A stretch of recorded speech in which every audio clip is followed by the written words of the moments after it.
అచ్యుత్ గారి విషయంలో ఆయనకి ఎలాంటి అలవాట్లు లేవు. ఇప్పటికీ కూడా చాలా మందికి అంటే ఆయన గురించి తెలిసిన వాళ్ళకి షాక్ అనమాట. ఏ అలవాట్లు లేని వ్యక్తి అతి చిన్న వయసులో ఎలా చనిపోయారు అని చెప్పేసి.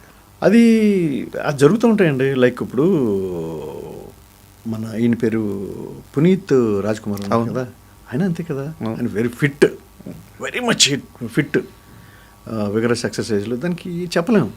చాలామంది అట్లాగే చిన్నతనంలో కూడా హార్ట్ అటాక్లు రావడం అయ్యే ఉన్నాయి. ఇప్పుడు ఇంకేం నాకు తెలిసి అఫ్కోర్స్ అచ్యుత్ కంటే పెద్ద ఆయన అనుకోండి, ఏవిఎస్ గారు ఉన్నారు. ఆయన అంతే, సిగరెట్లు తాగరు, మందు తాగరు. మరి ఆయన లివర్ ప్రాబ్లం అంటే నాకు షాకు.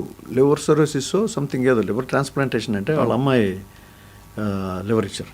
చివరి దశలో ఆయన మొహం అంతా కలర్ కూడా మారిపోయింది. అదే మరి ఇది స్టేంజ్ థింగ్ కదా. యాక్చువల్గా ఇప్పుడు మందు అలవాటు ఉన్న వాళ్ళకి లివర్ సిరోసిస్ సంథింగ్ అలా అవి రావడానికి ఆస్కారం ఉంది. అలా ఉన్నారు సొసైటీలో. బయట కూడా హ్యాబిట్స్ ఏమి లేని వాళ్ళకి హార్ట్ అటాక్లు రావటం, చనిపోవటం జరుగుతున్నాయి కదా. నేను అదే అనుకుంటాను. అంటే లైక్ మనకి ఒక రాసి పెట్టి ఉంటుంది.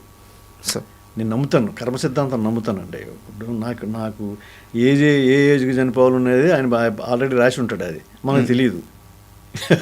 మందు తాగటం వల్ల చనిపోయాడు, లేకపోతే ఇంకోటి ఏదో అనుకుంటాం అంతే.